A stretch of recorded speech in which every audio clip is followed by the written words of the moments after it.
કેમ છો બચ્ચા બાલ્ટી? 12 સાયન્સના ચેપ્ટર નંબર 2ની અંદર આપણે જે અગાઉ લેક્ચર ભણ્યા છીએ ત્યાંથી આપણે આગળ વધીએ તો તમે જોયું હશે કે અગાઉના લેક્ચરનું જો આપણે થોડું રિવિઝન કરીએ તો તમને ખ્યાલ આવશે કે અગાઉ આપણે કાર્ય પરથી સ્થિતિ ઉર્જા અને સ્થિતિ ઉર્જા પરથી પછી આપણે વિદ્યુત સ્થિતિમાન સુધી પહોંચ્યા હતા.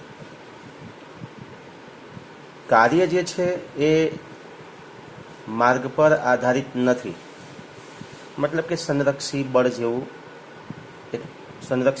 એક ટોપિક છે, બરાબર. સંરક્ષી બળના લીધે થયેલું કાર્ય જે માર્ગ પર આધારિત નથી, એનું જે ઇનિશિયલ પોઈન્ટ અને જે ફાઇનલ પોઈન્ટ છે એના પર આધાર રાખે છે, જે આપણે ભણી ગયા છે. એના ઉપરથી આપણે સ્થિતિ ઉર્જાની ચર્ચા કરેલું કાર્ય વિદ્યુત ભારની અંદર સ્થિતિ ઉર્જા રૂપે સંગ્રહિત થાય છે અને ત્યારબાદ અનંત અંતરેથી એકમ ધન વિદ્યુત ભારને જ્યારે વિદ્યુત ક્ષેત્રમાંના કોઈ આપેલા બિંદુએ લાવવામાં આવે તો એ કરવા પડતા કાર્ય પરથી આપણે સ્થિતિમાન સુધી પહોંચ્યા હતા. ત્યારબાદ આપણે જોયું કે વિદ્યુત ભારનું ડાયપોલ વડે ઉદ્ભવતું સ્થિતિમાન પણ આપણે જોયું અને વિદ્યુત ભારનું જે અસતત વિતરણ છે અવકાશમાં એના વડે કોઈ બિંદુ પાસે સ્થિતિમાન કેટલું હોય છે એની પણ આપણે લાસ્ટ લેક્ચરમાં આપણે ચર્ચા કરેલી. હવે આપણે વાત કરીએ છીએ સતત વિદ્યુત ભાર વિતરણથી ઉદ્ભવતું સ્થિતિમાન. તો વિદ્યુત ભારના સતત વિતરણથી ઉદ્ભવતું સ્થિતિમાન આપણે સમજીએ તો તમારી સામે તમે જોઈ શકો છો 3 પ્રકારનું વિતરણ આપણી પાસે હોય છે, જેમાં વિદ્યુત ભાર સતત રીતે વહેંચાયેલો હોય છે. એમાં પહેલું છે રેખીય વિતરણ, બીજું છે પૃષ્ઠ વિતરણ અને ત્રીજી બાબત છે કદ વિતરણ. આવા જે રેખીય વિતરણ છે એના પર તમે જોઈ શકો છો આપણો ધન વિદ્યુત ભાર સમાન રીતે વહેંચાયેલો છે અને એનાથી આ રીતે કોઈ પી બિંદુ છે ત્યાં આપણે સ્થિતિમાન શોધવું છે, જે આ જે સૂક્ષ્મ અંતર છે, સૂક્ષ્મ જે આપણે ખંડ વિચાર્યું છે તેનાથી એનું અંતર આર છે. એ રીતે જે સૂક્ષ્મ ખંડ છે એને આપણે ડીએલ ખંડ લઈ લઈએ. ચલો, એ રીતે અહીંયા જે સૂક્ષ્મ ખંડ વિચાર્યો છે પૃષ્ઠ વિતરણમાં એ છે ડીએ અને અહીંયા કદ વિતરણ છે એનો જે સૂક્ષ્મ ખંડ છે એ ડીવી છે. આપણે તો આખી રેખા વડે ઉદ્ભવતું સ્થિતિમાન અહીંયા શોધવાનું છે, પણ તમે જોઈ શકો છો કે આ જે પી બિંદુ છે એનું આ રેખાના દરેક બિંદુથી અંતર કેવું છે, અલગ અલગ છે. એટલા માટે આ રેખાને આપણે સૂક્ષ્મ ખંડોમાં શું કરીએ છીએ, વિભાજિત કરીએ છીએ અને એ સૂક્ષ્મ ખંડ વડે પી બિંદુ પાસેનું સ્થિતિમાન મેળવ્યા પછી સમગ્ર રેખા વડે જે સ્થિતિમાન મળશે એની ચર્ચા આપણે કરીશું. સેમ પૃષ્ઠ વિતરણમાં પણ અને કદ વિતરણમાં પણ આવું જોવા મળશે આપણને. હવે તમે જોતા હશો રેખીય વિતરણની અંદર રેખીય ઘનતા હોય છે. રેખીય વિદ્યુત ભાર ઘનતા લેમ્બડા ઇઝ ઇક્વલ ટુ ચલો ક્યુબ બાય એલ. ચલો કેપિટલ એલ લઈ લઈએ કે આ રેખાની લંબાઈ એલ જેટલી છે. એમ પૃષ્ઠ વિતરણની અંદર પૃષ્ઠ વિદ્યુત ભાર ઘનતા આવશે. પૃષ્ઠ વિદ્યુત ભાર ઘનતા. તો પૃષ્ઠ વિદ્યુત ભાર ઘનતા તમને ખ્યાલ છે sigma is equal to Q by A અને અહીંયા આવશે કદ વિદ્યુત ભાર ઘનતા.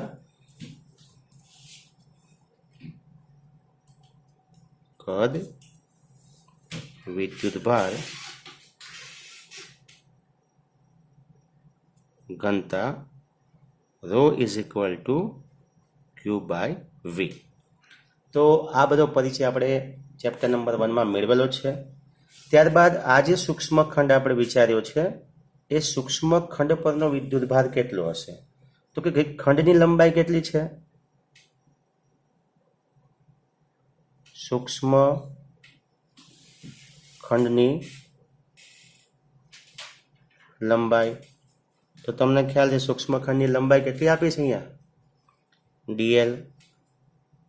એ રીતે સૂક્ષ્મ જે ક્ષેત્રફળ ખંડ છે અથવા પૃષ્ઠખંડ, એ પૃષ્ઠખંડનું ક્ષેત્રફળ કેટલું છે તો કે dA છે, અને જે સૂક્ષ્મ કદ ખંડ છે એ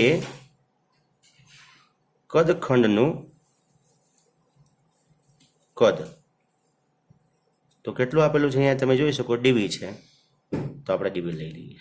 ઓકે, હવે આ દરેક જે ખંડો આપણે વિચાર્યા છે, જેમ કે પૃષ્ઠખંડ સૂક્ષ્મ તમને આપેલો છે, સૂક્ષ્મ રેખાખંડ dl અહીંયા આપેલો છે, અને સૂક્ષ્મ કદખંડ dV તમને આપેલો છે. હવે આ જે સૂક્ષ્મ ખંડ આપણે વિચાર્યા છે એના પરનો વિદ્યુતભાર કેટલો હશે, તો અહીં લખી શકીએ વિદ્યુતભાર કેટલો, તો dq. ચલો સૂક્ષ્મ ખંડ પરનો વિદ્યુતભાર dq. હવે વિદ્યુતભાર શોધવા માટેનું સૂત્ર તમને ખ્યાલ છે કે રેખીય વિદ્યુતભાર ઘનતાનો એની લંબાઈ સાથે ગુણાકાર, એટલે તમને મળશે લેમ્બડા dl. એ જ રીતે અહીંયા તમને dq કેટલો મળશે સૂક્ષ્મ પૃષ્ઠખંડ પરનો, તો અહીંયા પૃષ્ઠ ઘનતા કેટલી છે સિગ્મા ઇન્ટુ આ જે સૂક્ષ્મ ખંડ છે એનું ક્ષેત્રફળ કેટલું છે dA, તો સિગ્મા dA. એ રીતે આ જે સૂક્ષ્મ કદ ખંડ છે એના પરનો વિદ્યુતભાર dq કેટલો છે, તો dq is equal to rho સૂક્ષ્મ ખંડનું કદ કેટલું છે dV. તો વિદ્યુતભાર મળી ગયો તમને. હવે બિંદુવત વિદ્યુતભાર વડે ઉદ્ભવતું સ્થિતિમાન આપણે બધા જાણીએ છીએ.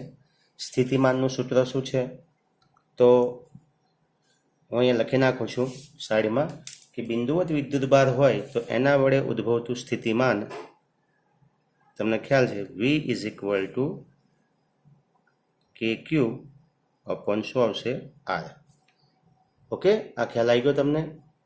તો એ જ રીતે આપણે આ જે સૂક્ષ્મ dl રેખાખંડ જે છે એના વડે P બિંદુ પાસે જે P બિંદુ R જેટલા અંતરે છે, એ જ રીતે સમજી લો કે આ જે પૃષ્ઠખંડ છે એ પૃષ્ઠખંડથી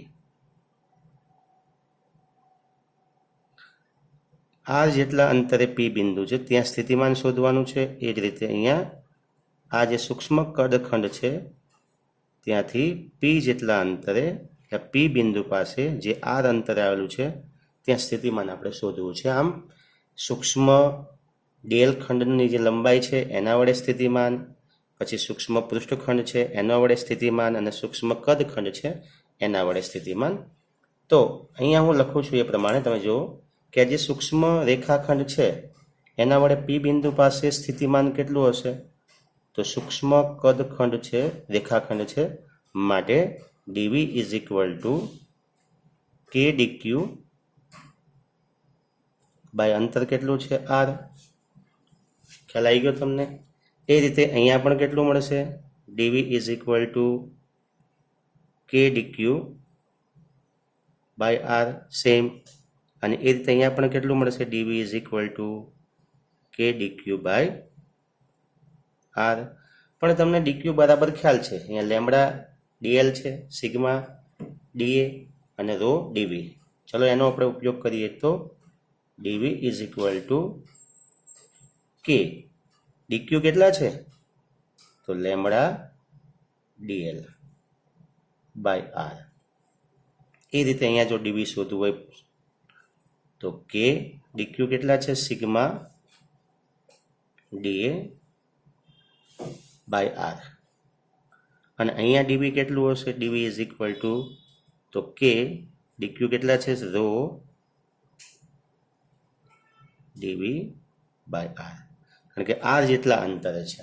પણ આ જે સ્થિતિમાન મળ્યું આપણને એ સૂક્ષ્મ રેખાખંડ, સૂક્ષ્મ પૃષ્ઠખંડ અને સૂક્ષ્મ કદખંડ વડે મળ્યું છે. આપણે તો આખી સમગ્ર રેખા વડે, સમગ્ર પૃષ્ઠ વડે અને સમગ્ર જે કદ છે એના વડે જે વિદ્યુતભાર વહેંચાયેલો છે સતત, એના વડે આપણે સ્થિતિમાન શોધવું છે.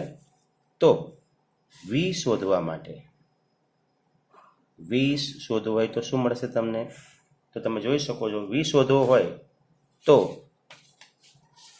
તમારે સંકલન કરવું પડશે.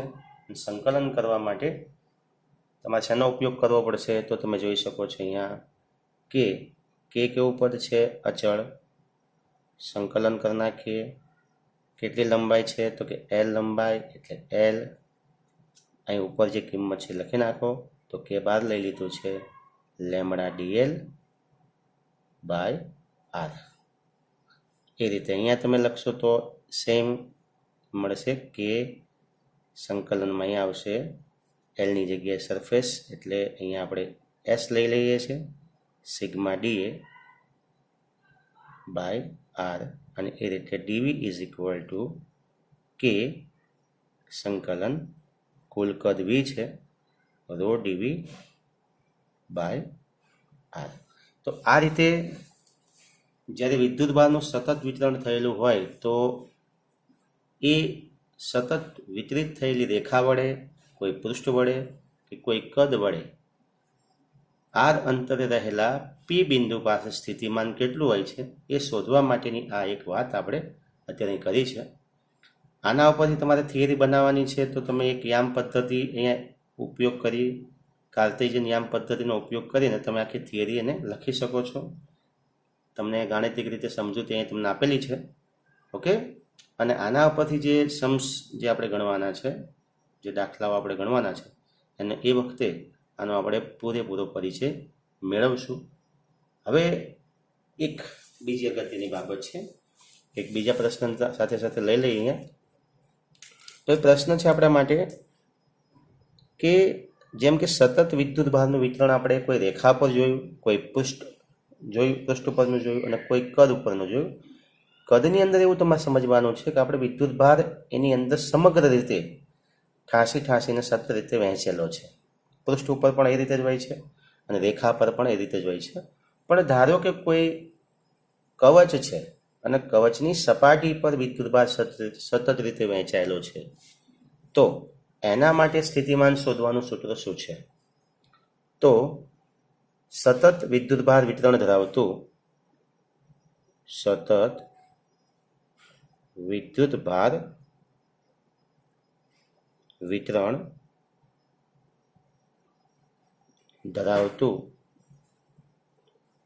ગોળીય કવચ અને એના વડે ઉદ્ભવતું સ્થિતિમાન આપણે શોધવું છે. તો તમે જોયું છે કે સતત વિદ્યુત ભાર વિતરણ ધરાવતું ગોળીય કવચ. હવે ચેપ્ટર 1 નંબર જે 1 છે એ ચેપ્ટર નંબર 1ની અંદર આપણે સતત વિદ્યુત ભાર વિતરણ ધરાવતા ગોળીય કવચની બહારના બિંદુએ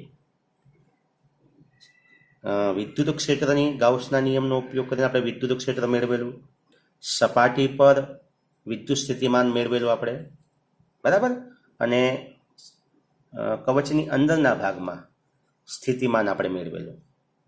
તો તમે એ જે વિડીયો છે એને ફરી ચાલુ કરી વિડીયો તમે જોઈ લેજો, એટલે તમને ખ્યાલ આવશે કે ચેપ્ટર નંબર 1ની અંદર સતત વિદ્યુત ભાર વિતરણ ધરાવતું જે ગોળીય કવચ વડે એ જે વિદ્યુત ભાર વહેંચાયેલો છે કવચ ઉપર, એ કવચ વડે કવચની બહારના કોઈ બિંદુ પાસે, કવચની સપાટી પરના કોઈ બિંદુ પાસે અને કવચની અંદરના કોઈ બિંદુ પાસે વિદ્યુત ક્ષેત્ર આપણે ગાઉસના નિયમનો ઉપયોગ કરીને મેળવેલું. તો એ આખી ચર્ચા કર્યા પછી આપણને ચેપ્ટર 1 નંબર 1માં એક વસ્તુ સમજાઈ હતી કે કવચના બહારના બિંદુએ તેમજ કવચની સપાટી પરના બિંદુએ મળતું વિદ્યુત ક્ષેત્ર એ કઈ રીતે મળે છે? તો અહીં આપણે લખી શકીએ કે જ્યારે સતત વિદ્યુત ભાર વિતરણ ધરાવતું ગોળીય કવચ હોય તો એ ગોળીય કવચ વડે મળતું જે વિદ્યુત ક્ષેત્ર આપણને કઈ રીતે મળતું હતું? તો સતત વિદ્યુત ભાર વિતરણ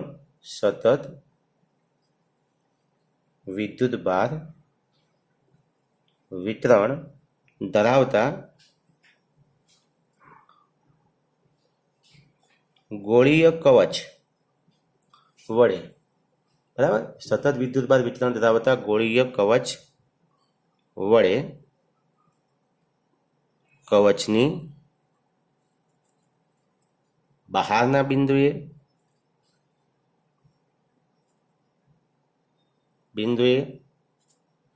કવચની સપાટી પરના અને સપાટી પરના બિંદુએ મળતું વિદ્યુત ક્ષેત્ર વિદ્યુત ક્ષેત્ર કઈ રીતે મળતું હતું આપણને? તો સતત વિદ્યુત ભાર વિતરણ ધરાવતા ગોળીય કવચ વડે કવચની બહારના બિંદુએ અને કવચની સપાટી પરના બિંદુએ મળતું વિદ્યુત ક્ષેત્ર કવચનો સમગ્ર વિદ્યુત ભાર, આ વસ્તુ ખાસ યાદ રાખજો, જે મળતું વિદ્યુત ક્ષેત્ર કઈ બાબત ઉપર આધાર રાખતું હતું? તો કવચનો સમગ્ર વિદ્યુત ભાર કવચના કેન્દ્ર પર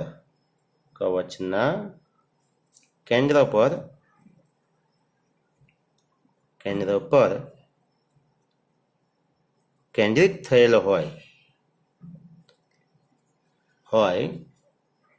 હોય તેમ ધારીને મળતું હતું. એ રીતે આપણે વિદ્યુત ક્ષેત્ર શોધતા હતા કે એ વિદ્યુત ક્ષેત્ર આપણને કઈ રીતે મળતું હતું? તો કવચનો સમગ્ર વિદ્યુત ભાર કવચના કેન્દ્ર પર કેન્દ્રિત થયેલો હોય તેમ ધારીને અથવા તેમ ગણીને આપણે શોધતા હતા.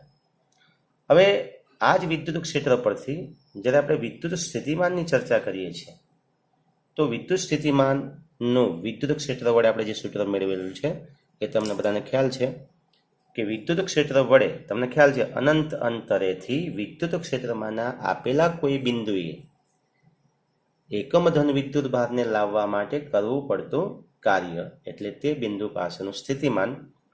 તો વિદ્યુત સ્થિતિમાન જે છે, વિદ્યુત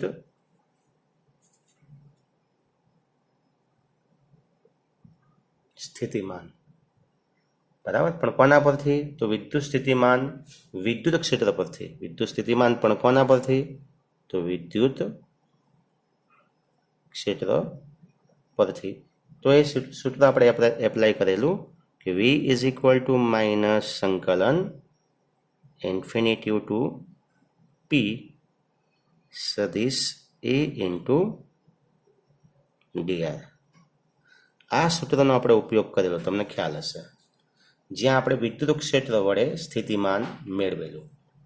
તો હવે સતત વિદ્યુત ભાર વિતરણ ધરાવતું ગોળીય કવચ, એના વડે જો આપણે વિદ્યુત સ્થિતિમાન શોધવું હોય અને જો આ સૂત્રનો આપણે ઉપયોગ કરીએ છીએ કે વિદ્યુત ક્ષેત્ર આધારિત સ્થિતિમાન શોધવા માટેના સૂત્રનો જો ઉપયોગ કરીએ તો અહીંયા પણ મળતું જે સ્થિતિમાન છે એ સ્થિતિમાન કવચ પરનો સમગ્ર વિદ્યુત ભાર એના કેન્દ્ર પર કેન્દ્રિત થયેલો છે એમ ગણીને મેળવી શકાય. બરાબર? ઓકે, તો ફરી અહીં વાત કરી લઈએ આપણે. તો વિદ્યુત સ્થિતિમાન જે છે, બરાબર, એ વિદ્યુત સ્થિતિમાન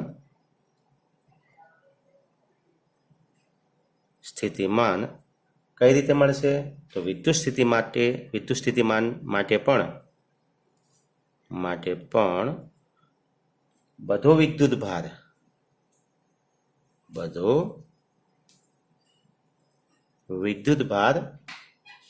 કવચના કેન્દ્ર પર કેન્દ્રિત થયેલો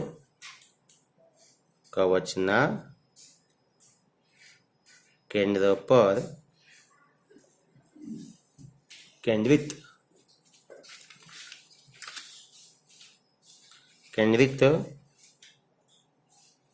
થયેલો છે તેમ ગણીને મેળવી શકાય. ઓકે, તો આથી ક્યુ વિદ્યુત ભાર અને આર ત્રિજ્યાનું જે ગોળાકાર કવચ છે એના વડે બહારના બિંદુએ સ્થિતિમાન કેટલું હશે? જો વિદ્યુત ભાર કેટલો છે? તો કે ક્યુ વિદ્યુત ભાર ધરાવે છે કોઈ કવચ, તો ક્યુ વિદ્યુત ભાર અને આર ત્રિજ્યા નું ગોળીય કવચ. સમજી લો કે આપણે એક કવચ દોરી નાખીએ છીએ કે આપણી પાસે આ રીતે ગોળાકાર કવચ તમને આપેલું છે, બરાબર, જેની ત્રિજ્યા કેટલી છે? તો તેની ત્રિજ્યા અહીંયા કેપિટલ આર આપણે રાખીએ છીએ. તો કેપિટલ આર કરી નાખીએ અહીંયા. કેપિટલ આર ત્રિજ્યાનું એક ગોળીય કવચ તો એના કોઈ બહારના બિંદુએ સમજી લો કે વિદ્યુતભાર ક્યાં વહેંચાયેલો છે, તો કવચ છે એટલે બહાર વહેંચાયેલો છે. આ રીતે કવચના બહારના ભાગમાં આ રીતે સપાટી પર વહેંચાયેલો છે. હવે કેન્દ્રથી આર જેટલા અંતરે પી બિંદુ પાસે આપણે સ્થિતિમાન શોધવું છે. બરાબર. તો હવે તમે જોઈ શકો છો કે અહીંયા આપણે ઉપર જે વાત કરી વિદ્યુત સ્થિતિમાન માટે બધો વિદ્યુતભાર કવચના કેન્દ્ર પર કેન્દ્રિત થયેલો છે તેમાં ગણીને મેળવી શકાય. મતલબ કે આ બધો જ વિદ્યુતભાર આ કેન્દ્ર પર કેન્દ્રિત થયેલો છે તેમ ગણીને મેળવી શકાય. એટલે જ્યારે કેન્દ્રિત થઈ જાય એટલે આ થઈ ગયો બિંદુવત વિદ્યુતભાર. બિંદુવત વિદ્યુતભાર. આ જે બિંદુવત વિદ્યુતભારથી આર જેટલા અંતર સ્થિતિમાનનું સૂત્ર શું છે? તો તમને ખ્યાલ છે KQ/R. તો બિંદુવત વિદ્યુતભાર વડે, કારણ કે સમગ્ર વિદ્યુતભાર ભલે કવચની સપાટી પર છે પણ આપણે શું ધારીએ છીએ? કવચનો સમગ્ર વિદ્યુતભાર એના કેન્દ્ર પર કેન્દ્રિત થયેલો છે તેમ ગણીને મેળવી શકાય. માટે VP ઇઝ ઇક્વલ ટુ શું મળશે તમને? તો કે VP is equal to 1/4πε0 into Q/R. આ કવચના બહારના બિંદુ માટે ત્યાં લખી શકીએ આપણે R greater than capital R છે એના માટે છે. હવે ધારો કે કવચની સપાટી પર હોય તો કવચની સપાટી પર તમે લાવો છો તો કવચની સપાટી પર કેટલું મળે? તો કે કવચની સપાટી પરનું સ્થિતિમાન. હવે કવચની સપાટી પરનું સ્થિતિમાન જો આપણે શોધવું હોય તો સમજી લો કે સપાટી પર અહીંયા કોઈ Q બિંદુ છે અથવા P બિંદુ જ લઈએ. ચલો P બિંદુ છે તો VP ઇઝ ઇક્વલ ટુ શું આવશે? 1/4πε0 ઇન્ટુ Q/શું આવશે? Capital R. જ્યાં આપણે લખી શકીએ R ઇઝ ઇક્વલ ટુ શું છે? R છે. એના માટે છે આ સમીકરણ. પણ હવે કવચની અંદરના ભાગની વાત કરીએ તો જો બહારના ભાગનું તમને મળી ગયું, બરાબર. આ બહારના ભાગનું છે, બહારના ભાગમાં કવચની સપાટી પર મળી ગયું. તો કવચની અંદરના ભાગમાં સ્થિતિમાન કેટલું હશે? તો તમે જુઓ કવચની અંદરના બધા બિંદુ સ્થિતિમાન એક સરખું હશે. કેમ?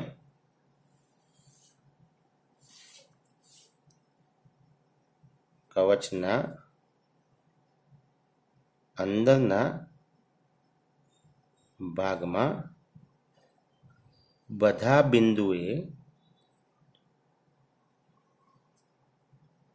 સ્થિતિમાન કેવો છે? સમાન. આ નોટ લખી નાખજો. ખાસ અગત્યની નોંધ છે કે કવચના અંદરના ભાગમાં બધા જ બિંદુએ સ્થિતિમાન કેવું હશે? તો તમને ખ્યાલ છે કવચના અંદરના ભાગમાં વિદ્યુત ક્ષેત્ર કેવું હતું? શૂન્ય હતું. ગાઉસના નિયમ પ્રમાણે, કારણ કે અંદર કોઈ વિદ્યુતભાર ઘેરાતો નથી એટલે વિદ્યુત ક્ષેત્ર કેવું હતું? શૂન્ય હતું. વિદ્યુત ક્ષેત્ર શૂન્ય છે એટલે કવચના અંદરના ભાગમાં વિદ્યુત ભારને એક બિંદુથી બીજા બિંદુ સુધી સમજી લો કે આપણે અનંત અંતરેથી આ P બિંદુ છે એને અહીં આપણે લાવીએ છીએ P બિંદુ પાસે. તો આપણે કાર્ય કરવું પડે છે અને કરેલું કાર્ય આપણને સ્થિતિમાન રીતે મળે છે. ધારો કે એકમ ધન વિદ્યુતભાર છે એને અનંત અંતરેથી આપણે P બિંદુ સુધી લાવીએ છીએ તો કરવું પડતું કાર્ય તે બિંદુ પાસેનું શું કહેવાય? સ્થિતિમાન. પછી આપણે સપાટી પર લાવીએ અહીં સુધી તો એના માટે આપણને મળી ગયું VP is equal to 1/4πε0 into Q/R. પણ એ જ એકમ ધન વિદ્યુતભારને અનંત અંતરેથી જ્યારે આ કવચની અંદરના ભાગમાં લાવવામાં આવે તો કવચના અંદરના ભાગમાં કોઈ ક્ષેત્ર છે જ નહીં, વિદ્યુત ક્ષેત્ર શૂન્ય હોય છે.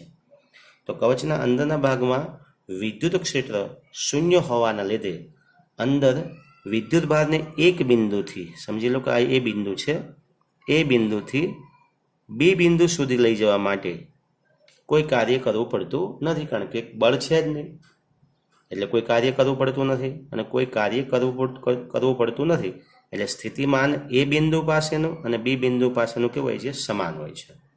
કોના જેટલું હોય તો કાર્ય ક્યાં સુધી કરવું પડે છે? તો આપણે એકમ ધન વિદ્યુતભારને અહીંયા સપાટી સુધી લાવવા માટે કાર્ય કરવું પડે છે. વિદ્યુત ક્ષેત્ર વડે લાગતા બળની વિરુદ્ધ દિશામાં. પણ પછી અંદર જાઓ છો તો કોઈ કાર્ય કરવું પડતું નથી. કવચના અંદરના ભાગમાં કોઈ કાર્ય કરવું પડતું નથી અને તેથી કોઈ કાર્ય નથી કરવું પડતું એટલે સ્થિતિમાન શું હોય છે? વિદ્યુત ક્ષેત્ર કેવું હોય છે? શૂન્ય. અને વિદ્યુત ક્ષેત્ર શૂન્ય હોય છે તો કવચના અંદરના ભાગમાં બધા બિંદુએ સ્થિતિમાન સમાન અને તે સપાટી પરના સ્થિતિમાન જેટલું હોય છે. કારણ કે સપાટી સુધી લાવવા માટે કાર્ય કરવું પડે છે એટલે સપાટીના અંદરના ભાગમાં કોઈ કાર્ય કરવું પડતું નથી એટલે કવચના અંદરના બધા જ બિંદુએ સ્થિતિમાન સમાન. અને સમાન તો કોના જેટલું? તો કે સપાટી પરના સ્થિતિમાન જેટલું હોય છે. બરાબર. તો કવચના અંદરના ભાગમાં વિદ્યુત સ્થિતિમાન કેટલું હશે? તો અંદરના કોઈ પણ બિંદુ માટે V = 1/4πε0 q/R. તો આ કવચના અંદરના ભાગનું સ્થિતિમાન છે. તો કવચના બહારના ભાગમાં, કવચની સપાટી પર અને કવચના અંદરના ભાગમાં. તો કવચના અંદરના ભાગમાં દરેક બિંદુએ, હું ફરી બોલી દઉં છું, સ્થિતિમાન કેવું હોય છે?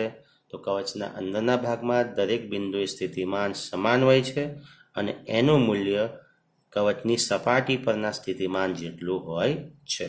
ઓકે, તો આ થઈ ગયું સતત વિદ્યુતભાર વિતરણ ધરાવતા ગોળીય કવચ વડે સ્થિતિમાન શોધવા માટેનું સમીકરણ અથવા એની ચર્ચા.